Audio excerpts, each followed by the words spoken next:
11 de novembro, o meu dia da independência, no dia 11 de novembro de 1965, hoje temos aqui um dos protagonistas desta bela história de há 48 anos, Ismael Martins.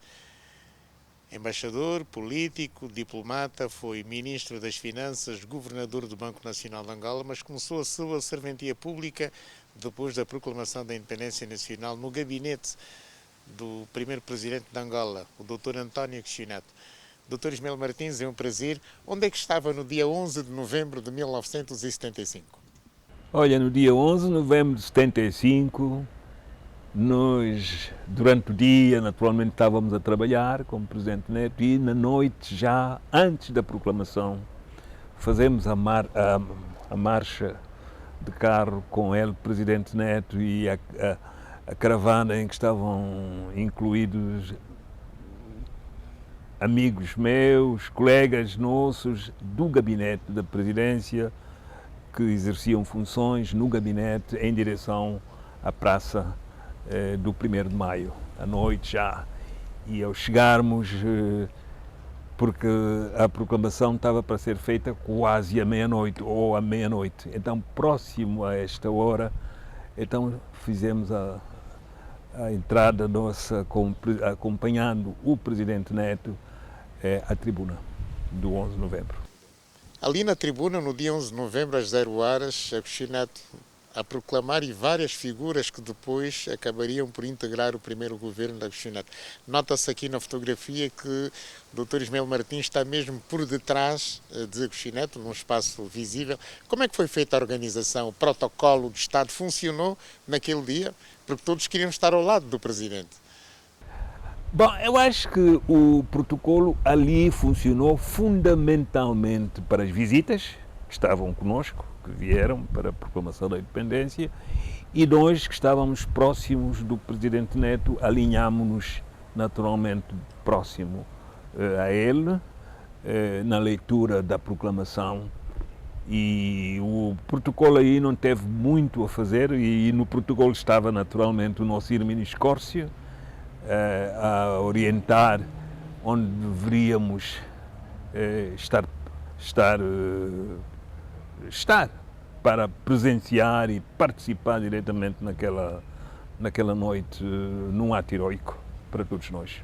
E depois da proclamação da Quixoneto, o que é que seguiu? O que é que o embaixador Ismael Martins fez naquela madrugada depois que seguiu, até horas depois, para a cerimónia de posse do presidente da Quixoneto?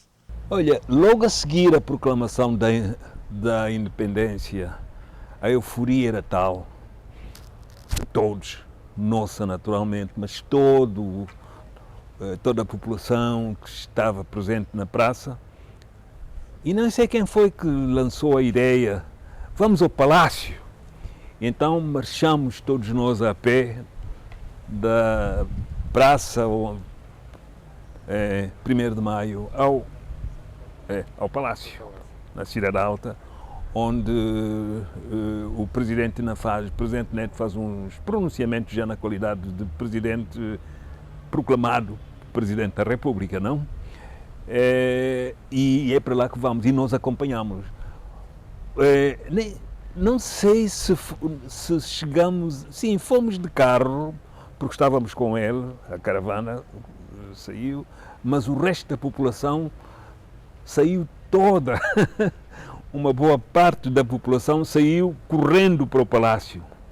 Então ali o Presidente faz um pequeno comício, de facto espontâneo, um comício espontâneo com a população a reagir de forma espontânea, e ele próprio, que não era muito qualidade dele, a reagir muito espontaneamente ao que tinha acabado de acontecer.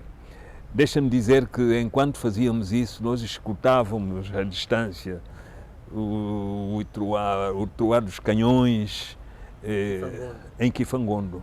Mas a nossa coragem e a euforia era tal que os canhões, primeiro, não nos amedrontavam, primeiro, sabíamos que eles estavam contidos a uma distância grande pelas nossas Forças Armadas.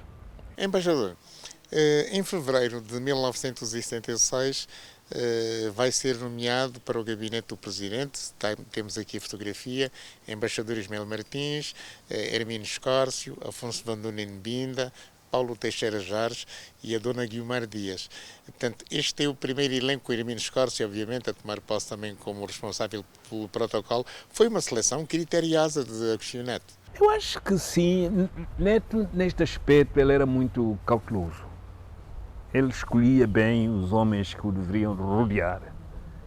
E nós já trabalhávamos com ele no Futungo, onde estava, e essa nomeação, a Guiomar, por exemplo, era uma jovem, muito jovem, que da JMP muito reservada, não era uma pessoa de aparecer, provas que está aí, praticamente não se ouve falar nela, nem coisa do género.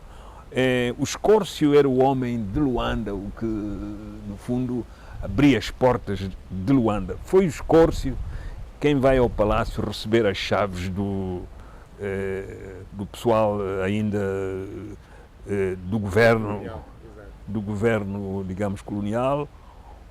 Paulo Jorge era o homem das relações exteriores e eu, naturalmente, era o homem também da parte das relações exteriores, escolhido por Neto, que já mantinha relações e já trabalhávamos juntos. Portanto, ele era o Afonso Vanduna Mbinda, que era o diretor, era uma espécie de secretário particular durante a guerrilha das nossas representações em Dar es Salaam e o resto. Mbinda era um homem, de facto, o mais próximo que Neto tinha.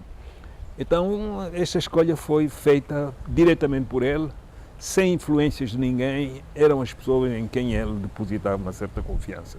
Em 1967, o embaixador Ismael Martins vai assumir a pasta de Ministro das Finanças e de Governador do Banco, no lugar de Saidi Mingas, que havia desaparecido nestes trágicos acontecimentos.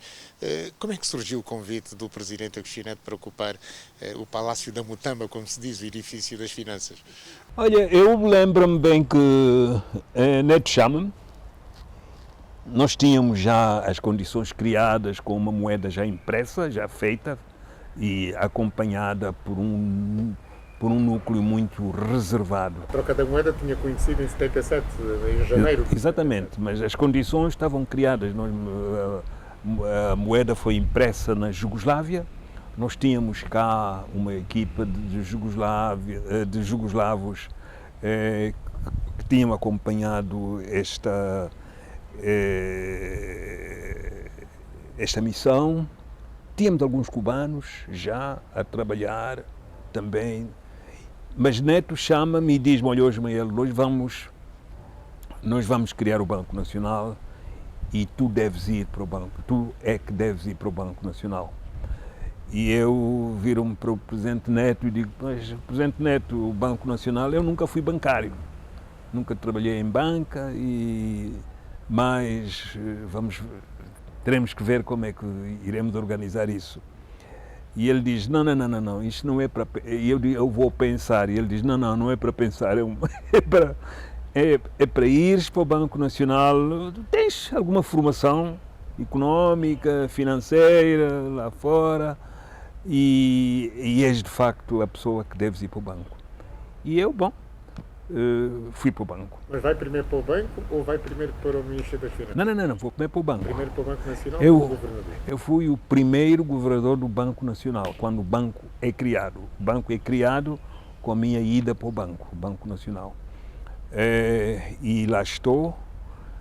A minha primeira missão foi de contactar os angolanos que lá estavam na banca, de confiança, naturalmente na área financeira. Eu lembro-me bem o caso concreto da equipa que trabalhava com Saidi Mingas, com o próprio Saidi Mingas, Humberto, que foi o primeiro vice-governador escolhido para vir trabalhar comigo, e alguns outros já bancários que não eram necessariamente membros do MPLA.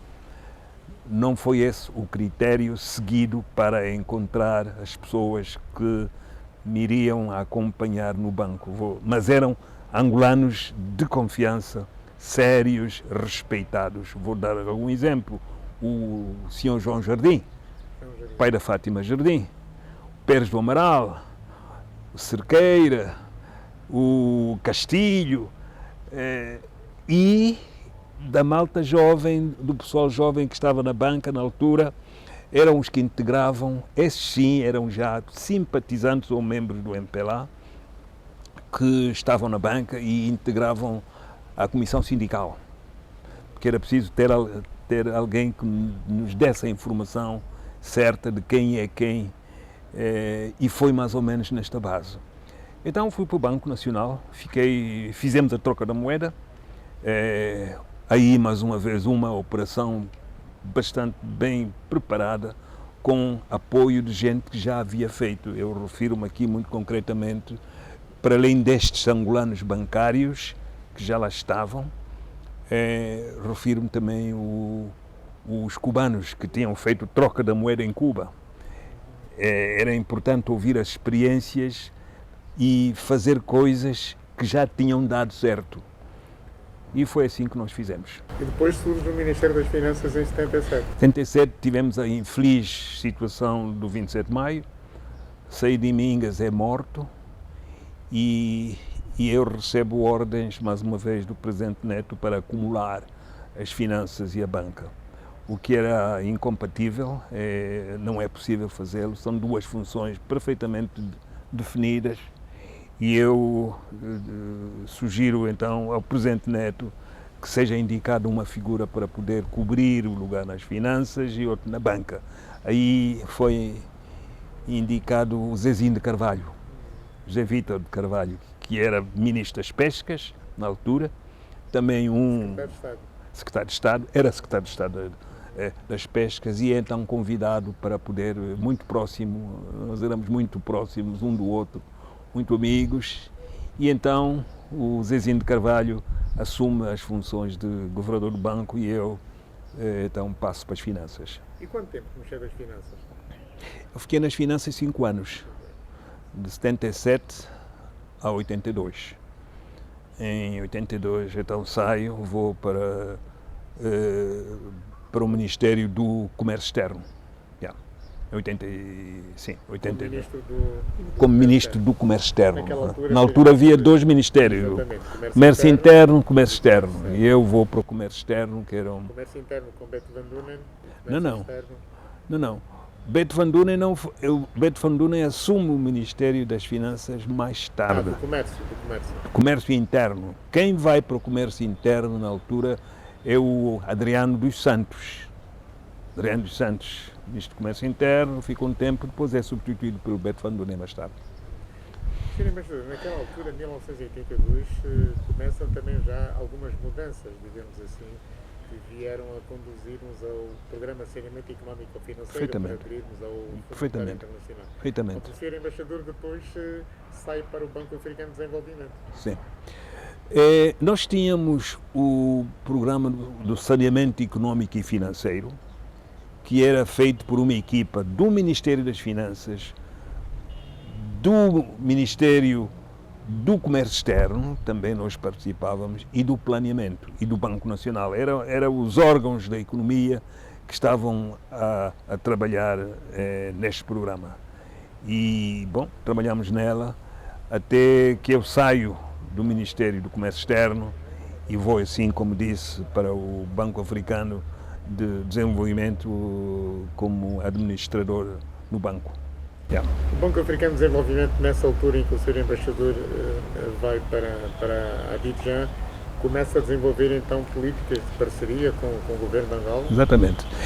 Sim, começamos a desenvolver políticas de parceria com o governo de Angola. Alguns dos primeiros projetos que nós iniciamos são deste tempo. Lembro-me bem os projetos da pesca, os projetos ali da construção das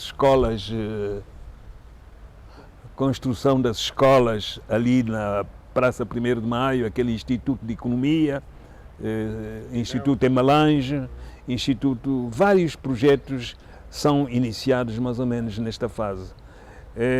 Eu penso que, bom, O Banco Africano estava a olhar para Angola como um país recém-independente, com necessidades económicas e financeiras. Lembras desta fase que se começa já a falar com ligações com o Banco Mundial e o Fundo Monetário, que nunca chegaram de facto a surgir, porque havia aqui do nosso lado algumas dúvidas sobre a necessidade de uma ligação com estes organismos internacionais, Fundo Monetário, então nós voltamos para outras instituições e o Banco Africano desempenhou bem este papel, com ligações com outras instituições financeiras, incluindo, por exemplo, o Fundo Kuwait, o Fundo de Abu Dhabi e outros, são desta fase que nós, com grandes necessidades para financiar a economia no pós-guerra e com algumas reservas por parte dessas instituições e nós próprios internamente. Havia algumas reservas por parte de alguns dos nossos camaradas, colegas, se de facto era abertura para a coisa. Então este programa do saneamento económico e financeiro começa a ser ensaiado, incluindo com participação destes organismos internacionais, apesar de não termos aderido ainda aos órgãos,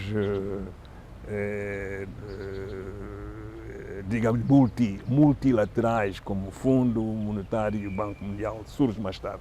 Sr. Embaixador, muitos anos nesta caminhada que nos conduziu à independência nacional e depois a este processo de desenvolvimento, o senhor está ligado esta etapa gloriosa de Angola, com 2 pastas ministeriais, governador do Banco Nacional de Angola, representante permanente de Angola junto às Nações Unidas. Afinal, onde é que melhor se sente, onde é que melhor se sentiu? Qual é a sua zona de conforto? Finanças, político, diplomata? Eu penso que, uma área de conforto, talvez por ter ficado também mais tempo nesta área, é a área de facto diplomática, esta área diplomática, não, internacional, de ligar Angola ao resto do mundo e fazer com que Angola pudesse ser uma pátria, um país respeitado e com uma governação que pudesse ser compreendida pelo resto do mundo. Porque lembra-se, nós estamos na fase da Guerra Fria. E a Guerra Fria fazia com que o nosso diálogo com o resto do mundo, sobretudo o mundo ocidental, estava dificultado, estava difícil. E eu penso que aí é onde eu penso que poderia ser mais útil ao meu país, poderia melhor servir, e digo, transformou-se na minha zona de maior conforto em termos de serviço à nação. O Sr. Embaixador está ligado, em termos de diplomacia angolana, a 2 grandes momentos do Estado angolano. O facto de termos entrado como membros não permanentes do Conselho de Segurança das Nações Unidas em 2013 e depois em 2014 foi um trabalho, digamos, muito forte para que pudesse merecer este lugar como não permanente do órgão de decisão das Nações Unidas. Naquela altura, em 2003, não era nada fácil. Angola estava a sair do seu conflito armado. Ainda estavam em conflito. Exatamente. Como é que foi, digamos, ter trabalhado para se conseguir este lugar em 2003? Bom, vamos dizer, não foi meu apenas, mas a nossa diplomacia sabia. Nós tínhamos alguns colegas na diplomacia angolana que eram de facto bons diplomatas também. Refiro-me ao Paulo Jorge. Lembro-me, o Paulo Jorge era depois ministro das Relações Exteriores. Paulo Jorge era a pessoa com quem eu muito de perto trabalhava à procura do reconhecimento da República Popular de Angola ainda na altura, não?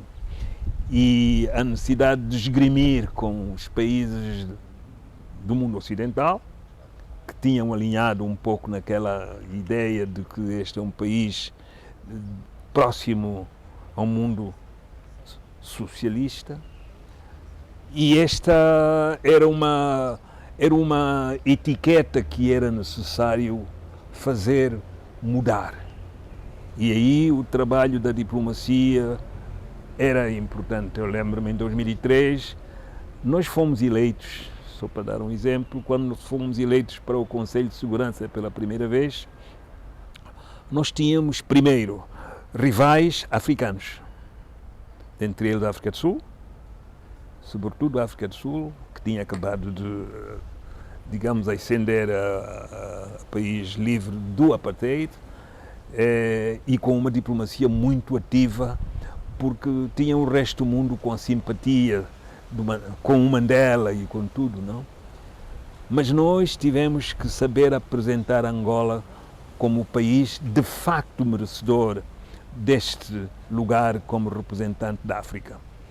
E para isso foi necessário fazer um trabalho. Eu lembro-me quando chego a Nova Iorque em 2001, quando sou indicado para 2001, e levo essa missão de fazer com que Angola pudesse ascender a membro não permanente do Conselho de Segurança. Foi necessário trabalhar com todos, fazer acreditar de que Angola era o país certo, sério, e que trazia um pouco a glória da nossa luta pela independência, que em África foi bastante bem recebida pelos países mais importantes do continente africano. E deixa-me dizer que a nossa eleição, nós fomos eleitos com o maior número de votos na história das Nações Unidas para membro não permanente do Conselho de Segurança. E eu lembro-me, quando isto surgiu, ainda havia dúvidas da nossa parte, a tal ponto de quando o dia das eleições, alguns dos nossos camaradas que deveriam estar presentes em Nova Iorque para assistir e para participar, preferiram sair porque não queriam passar pela, entre aspas, vergonha de não ter sido eleito. E regressaram depois para se juntar a nós, para então fazermos a celebração da nossa eleição, que foi de facto boa, foi uma eleição brilhante, aceita por todos, inclusive pelos países que tinham algumas dúvidas em relação a Angola. Portanto, fomos eleitos, como já disse, com o maior número de votos na história das Nações Unidas. Sim, mas pode segurar caiu também a minha bengala, sim, o meu telefone, sim, sim. Pois sim. Pois bem, Sr. Embaixador, de qualquer modo, Angola é admitida no seio das Nações Unidas no dia 1 de dezembro de 1976 e o primeiro representante foi Elísio de Figueiredo. Quem é Elísio de Figueiredo? Elísio de Figueiredo era um amigo meu, próximo, colega de fuga. Nós saímos aqui de Angola ao mesmo tempo, saímos juntos, mas o famoso comandante, o nosso amigo e comandante hoje ainda. Fugiram de Angola no mesmo dia?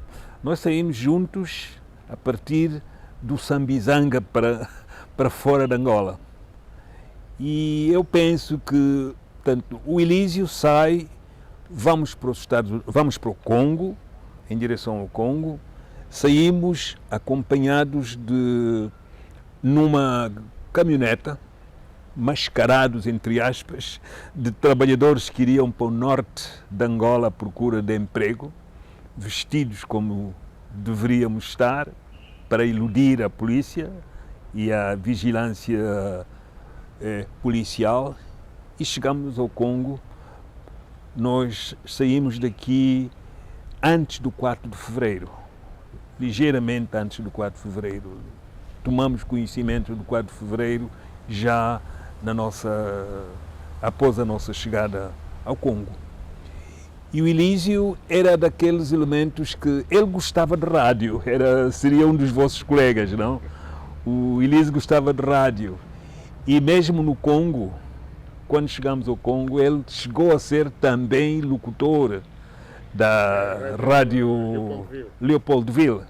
Serviço em português da Rádio Leopoldville. Serviço em português da Rádio Leopoldville. Ele gostava, ele admirava bastante um, um locutor, digamos, português da rádio Clube de Angola, o Santos e Souza, que tinha uma voz, aquela voz aguda, uma voz cheia, não? E ele admirava-o bastante.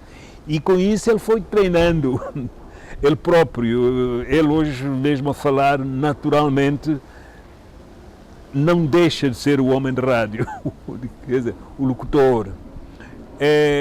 Pois bem, pois o Elísio, ele para além de tudo, nós tínhamos uma célula nossa cá dentro, trabalhávamos cá dentro, fazendo fundamentalmente aquele trabalho que na altura era o mais importante, que era a mobilização da população, a consciencialização da nossa população para a independência, através de um trabalho de elaboração e distribuição de panfletos, a partir da escola de datilografia da missão evangélica. Era lá que nós fazíamos com Adolfo João Pedro, também.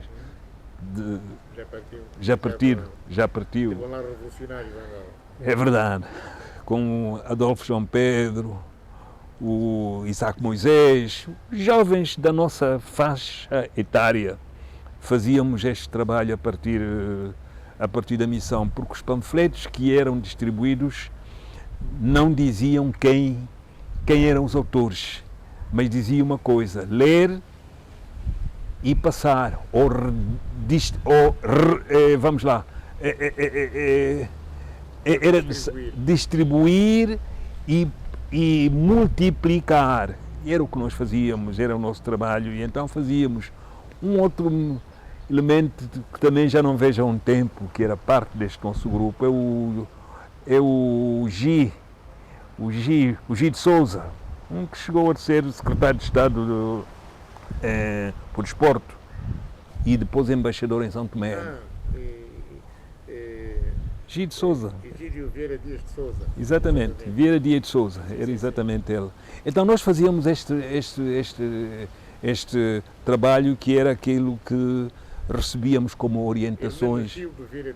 Hermenegildo Vieira Dias de Souza, exatamente. Ele está aí ainda, está um bocado... Foi ministro conselheiro em São Tomé.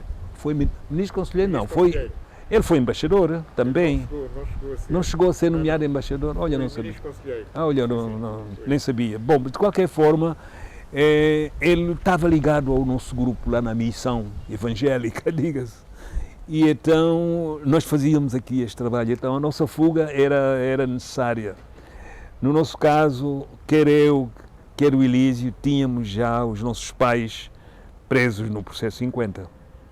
Então nós estávamos debaixo da mira, digamos, da polícia. Portanto, sair de Angola ou ficar e sujeitarmos-nos a todos os berros da polícia e não pudermos participar naquilo que era uma das maiores aspirações da juventude e do jovem naquela altura, que era participar na luta de libertação. Então saímos por esta via e fomos em direção ao Congo.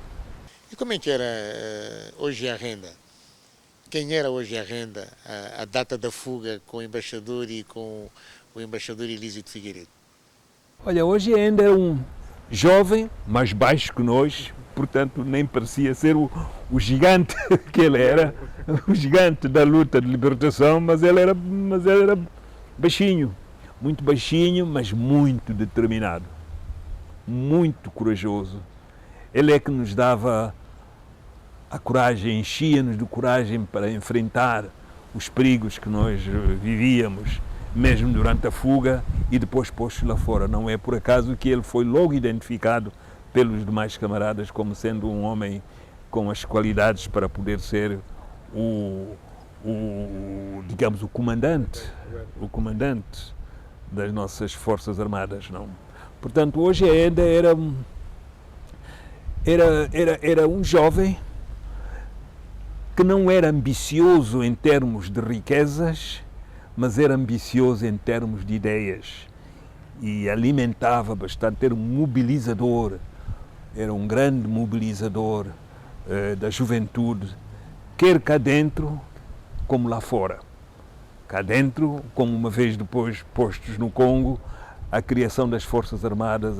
Ele era um dos homens principais comandantes para poder conduzir a Guerra de Libertação. Sr. Embaixador, ele morre a 14 de abril de 1968, no tal assalto ao quartel de Caripande, no leste de Angola. Como é que recebeu a notícia da morte de Ogia Renda? Onde é que estava na altura? Eu, na altura, eu lembro-me, eu vejo Ogia Renda pela primeira vez, após a nossa fuga, na frente leste, já com Ogia Renda nas vestes de comandante das nossas Forças Armadas. E depois, isto estou-me a referir em 66, 67, quando eu volto e integro-me às fileiras da luta para a libertação. E com o Presidente Neto, o Presidente Neto integra-me numa das missões que ele realiza ao interior para visitar justamente a terceira região político-militar, e como homem principal a dirigir as nossas Forças Armadas à espera da coluna em que vinha o Presidente Neto, está hoje a Renda. Foi a primeira vez que eu volto a ver após a nossa separação em Leopoldville. Mas ainda ele era muito respeitado. Até hoje, os comandantes do seu tempo têm por hoje ainda aqueles bons exemplos do comandante certo para os momentos certos. E quando eu tomo conhecimento da morte do Ogia Renda, eu estou na Suíça. Eu saio, estou na Suíça não, estou na Alemanha, para onde vou dar continuidade aos meus estudos já pós-graduação na Alemanha. E quem tinha uma grande admiração pelo Ogia Renda, mesmo quando o conheceu em Kinshasa ainda, era minha esposa.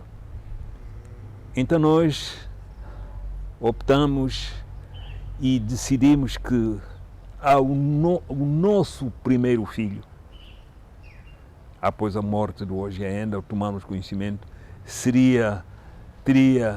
íamos chamá-lo Renda, ou Ogia Renda. Não podia ser Ogia Renda, mas Renda. Pela grande admiração que tínhamos pelo amigo, muito próximo. E assim aconteceu? Assim aconteceu. Sr. Embaixador, recuando novamente no tempo, falemos um pouco do berço da família do Embaixador Ismael Martins, muito ligado à Igreja Metodista. Portanto, foi dentro dessa igreja que foi ganhando consciência, política para contribuir, para a libertação de Angola, do jugo colonial português. Foi no seio da igreja, do metodismo? Eu direi no seio da igreja não, mas com a igreja e os ensinamentos da igreja e na família, meu próprio pai, foi aí que eu me forjei. Foi aí que eu ganhei uma verdadeira, eu direi, militância religioso-política. Foi na família. Meu pai era na igreja um dos dirigentes. Jornalista também, diga-se passagem, porque a igreja tinha um órgão que era o estandarte, que era dirigido dentre eles era o meu pai, era o senhor Gaspar de Almeida, o reverendo Gaspar de Almeida, era o meu pai, era o Vítor de Carvalho, era um conjunto de senhores que eram dirigentes na igreja e que transmitiam à família um pouco isto. E o jornal não era mais do que um órgão para passar aos seus leitores conselhos. Deixe-me dizer que Agostinho Neto também publicou lá os seus textos, os seus poemas, também no Estandarte. Foi no Estandarte. A juventude, lembro-me no tempo de Agostinho Neto, eles tinham aquilo, o SEJA, Centro Evangélico da Juventude Angolana. Exatamente. E era de facto neste centro, Adriano Sebastião, tinha uma equipa de futebol, jogavam futebol, mas também faziam política. E eu penso que a igreja serviu um pouco como um centro em que nós, os jovens, nos podíamos forjar. Tínhamos várias... Havia conselhos e missões que nós sabíamos cumprir. Primeiro, estudar, porque era preciso fazer face ao desafio que nos era feito pelos portugueses. Os portugueses não queriam que nós nos formássemos. Na igreja, uma das principais missões que nós tínhamos como jovens é formar-nos, era estudar, era afirmar-nos como pessoas de bem. E isto um pouco ligado à política, vamos lá dizer, o olhar para o nosso próximo, o nosso irmão, como nós mesmos e como pessoas a amar, pessoas a respeitar, respeito pelos mais velhos, os valores que nós trazíamos e que nos eram passados pelos nossos pais alimentavam-nos para enverdarmos pela vida e pela militância e pela atividade política que nós praticávamos na igreja, estava perfeitamente bem presente.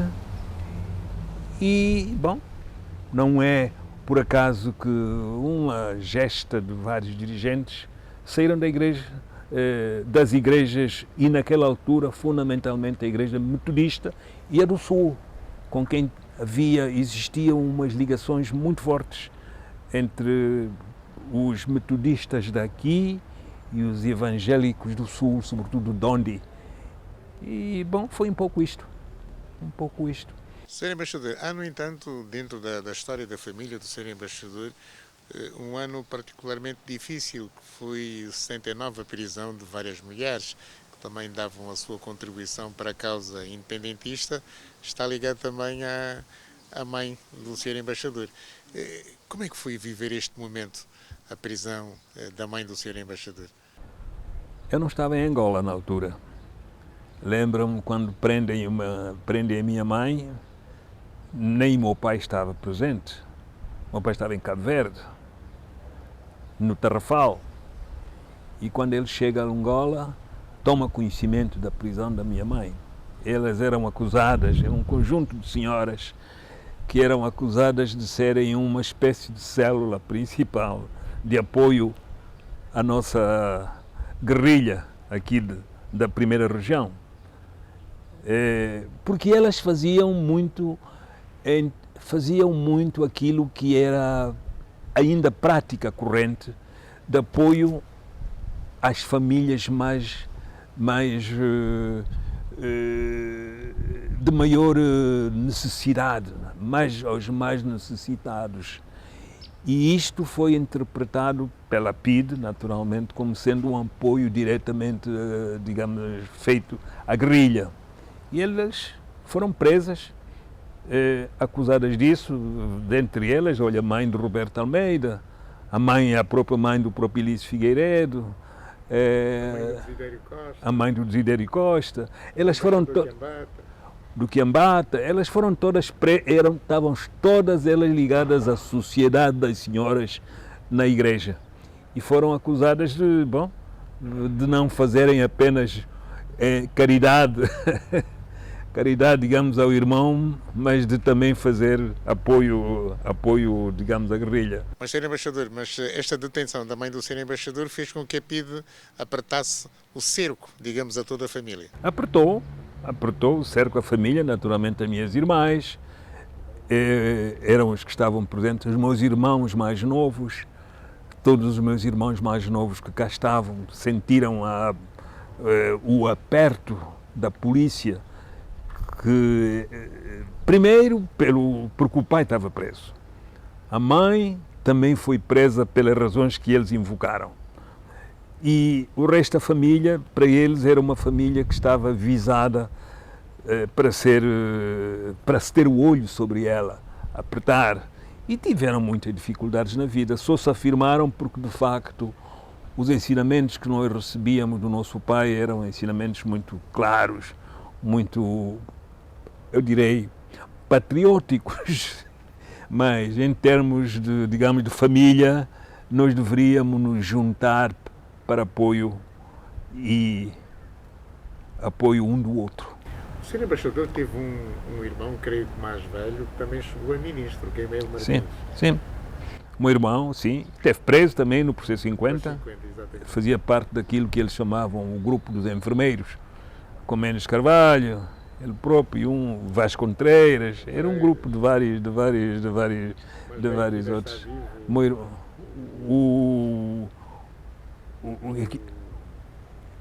O que não está vivo dentre eles. O Amadeu Amorim era parte do processo 50, mas não do grupo dos enfermeiros, porque ele não era enfermeiro. Mas a referir ao amigo dele do processo 50. O Ventura, o Diogo Ventura, muito amigo grande amigo e compadre do meu irmão. Diogo Ventura, foram vizinhos, estudaram juntos, digamos, no liceu e passam a enfermagem também juntos, não? O Diogo Ventura. Pois, mas Geimel Martins, no processo dos 50, vai ser igualmente acusado também de ser um conspirador e é integrado, portanto, também, e sai de Luanda e vai enfrentar a cadeia colonial noutra localidade. Está-se a referir quem? Geimel Martins. Não, ele é preso em Luanda. Ele foi preso em Luanda. Ele teve, naturalmente, como os enfermeiros, em várias localidades. Como enfermeiro, aliás, era esta, digamos, a carreira dos enfermeiros angolanos, sobretudo os do curso geral, ir nas várias localidades. O grupo do Espalha Brasa? Eles estavam. Este grupo do Espalha Brasa foi cá, era cá de Luanda, envolveu os vários enfermeiros, por isso também era o grupo Espalha Brasa e o Botafogo. Eles eram grupos gêmeos, vamos chamar, não? Na atividade política. O Botafogo mais voltado à juventude, ia mobilizar a juventude, mas o Espalha Brasa ou o grupo dos enfermeiros eram grupos que trabalhavam juntos e desenvolveram uma atividade em conjunto pelos vários bairros de Luanda. Sr. Embaixador, há aqui uma data que eu reputo de muito importante, tem a ver com a chegada da primeira delegação do MPLA a Luanda, no dia 8 de novembro de 1974, chefiada por Lúcio Lara. Nessa altura, onde é que estava? Nessa altura, 8 de novembro, eu estava na Suíça. Aí estava na Noruega. Como é que recebeu a notícia da chegada da delegação do MPLA? Eu sentia-me como se fosse parte desta mesma, que deveria ser parte deste grupo, porque eu lembro-me, a atividade desempenhada por nós lá fora era muito próximo daquela que era desenvolvida pelo MPLA. Eu lembro-me que quando foi das negociações em Portugal, eu juntei-me a eles, não? E, portanto, a entrada da primeira delegação do MPLA aqui era como se eu fosse parte, mas pelo menos recebia o relato logo imediatamente, já que já era possível falar, enquanto antes não era possível falar. Eu detenho até hoje uma correspondência, inclusive dos presos do Tarrafal, comigo, entre eles, e este pessoal todo, estes amigos e esses camaradas, parte do processo 50, estavam todos no Tarrafal, e o MPLA, eu estava no exercício de funções sem ter funções oficiais, porque não os podia ter nos países em que estava. Sr. Embaixador, há um facto que eu quero igualmente assinalar, tem a ver com a hastear da bandeira da Palestina na sede das Nações Unidas no dia 15 de setembro. de 2015. O senhor embaixador estava lá na altura, assistiu a isso. Como é que olha hoje para este conflito, sabendo nós que há várias resoluções que determinavam a criação de dois Estados independentes, o Estado Judaico de Israel e o Estado da Palestina? Como é que olha hoje para este conflito? Este conflito, deixa-me dizer que o conflito israelo-palestino é um ponto que está na agenda do Conselho de Segurança todos os meses. É quase obrigatório na agenda de todas as presidências do Conselho de Segurança a inclusão deste ponto. E deixa-me dizer, na Assembleia Geral, a mesma coisa, para além de várias outras.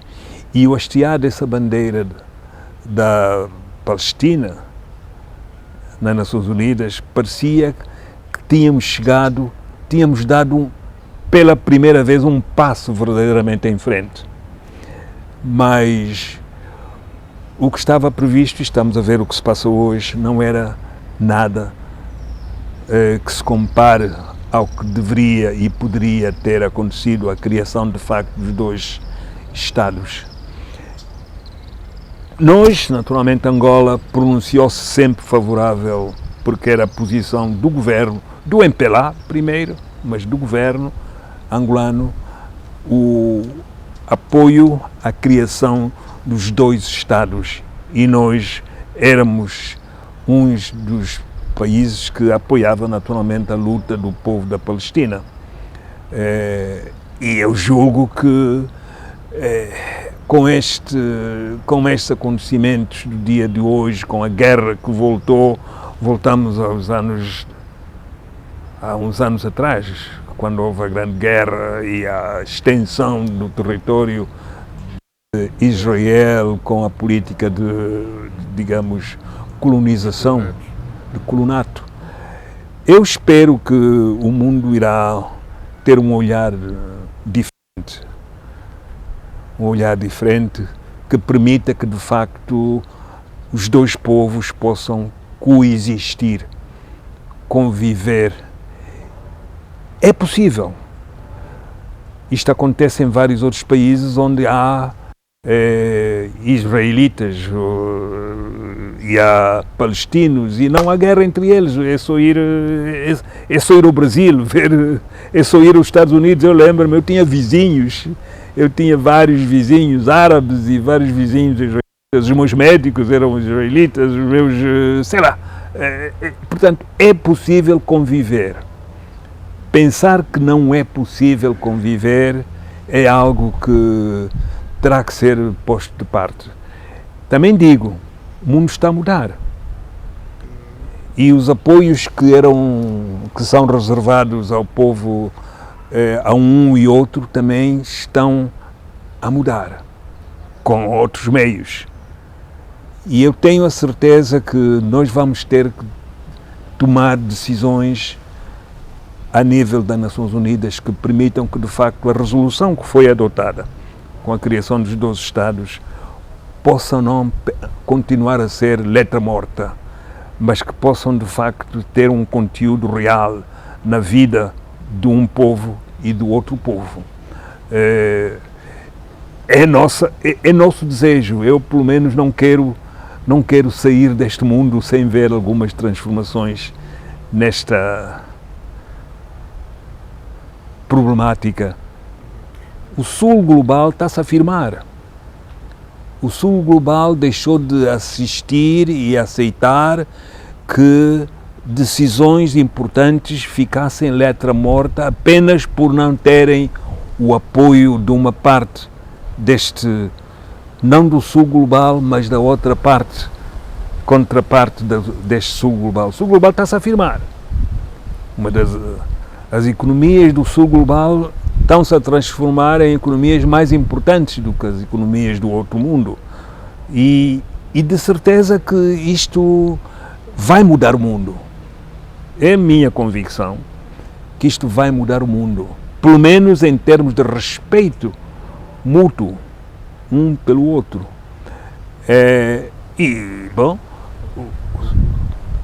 Naturalmente quer dizer, um país como a China, como a Índia, como o Brasil, que se juntam. Nós, o que tínhamos nas Nações Unidas é o grupo de 77 mais China, grupos não alinhados mais China. Hoje não, hoje é China com os outros. E isto vai ter que levar os países do Norte a repensar um pouco as suas posições. Eu penso que nós fomos assistindo, por exemplo, a nível dos países nórdicos, uma maior abertura. Eu espero que essa abertura se faça sentir também aí, na necessidade de olhar para o sul global de outra forma. Obrigado, Sr. Embaixador. Okay. Foi um prazer. Muito bem, um grande prazer. Embaixador Ismael Martins, um protagonista da história, esteve na tribuna de honra à meia-noite do dia 11 de novembro de 1975, quando o Dr. António Agostinho Neto, o poeta da Sagrada Esperança, leu a Declaração da Independência da República Popular de Angola. Ismael Martins foi um dos mais diretos colaboradores de Agostinho Neto, esteve no gabinete presidencial do primeiro presidente de Angola, juntamente com Afonso Van Donenbinda, Paulo Jorge, Hermínio Escórcio e também Guiomar Dias, e depois tornou-se governador do Banco Nacional de Angola. Em 1977 acabaria por substituir Saidi Mingas como ministro das Finanças, foi administrador do Banco Africano de Desenvolvimento e ocupou também duas pastas ministeriais, ministro das Finanças e ministro do Comércio Externo. O embaixador Ismael Martins foi igualmente representante de Angola junto da Organização das Nações Unidas, a maior tribuna política mundial a que Angola integrou, tendo sido admitida no dia 1 de dezembro de 1976. Foi com esta grande figura do Estado angolano que a TVzinho falou. Foi um prazer, obrigado pela sua simpatia.